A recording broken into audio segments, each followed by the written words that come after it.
the Kursk salient, the Kursk pocket, or for some, the Kursk cauldron. Good day, friends. You've probably seen the news about the partial collapse of the Kursk offensive, so let's look at some of the reasons. And today we're going to touch on an incredible story about a Trojan horse style of infiltration into Sudzha by the Russians. We'll also examine Trump withdrawing military and geolocation help to Ukraine. And then let's talk about the fallout from this military failure. We see that the Russians managed to take advantage of a pipeline that went through Sudzha. This pipeline is one that used to send gas towards the European Union. The Russians made use of the empty pipeline and were able to enter into Sudzha.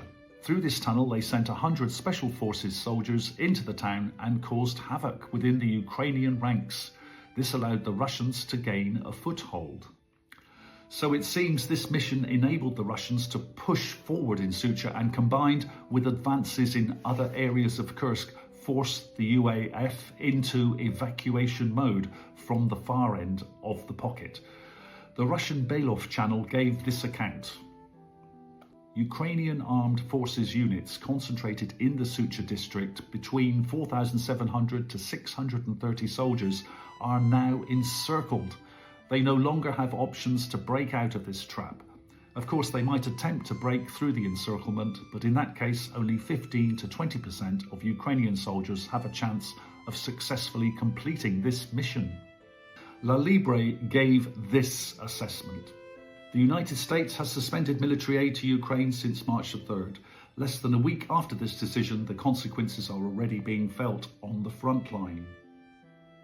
It seems that European leaders will be chomping at the bit to blame Trump for the Kursk collapse, as he was the one who withheld aid.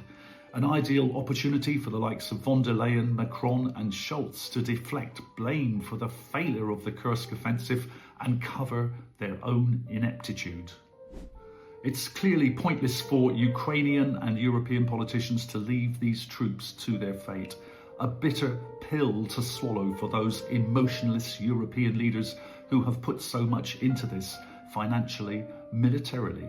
How many egos and great planners' reputations have been dented in this fiasco?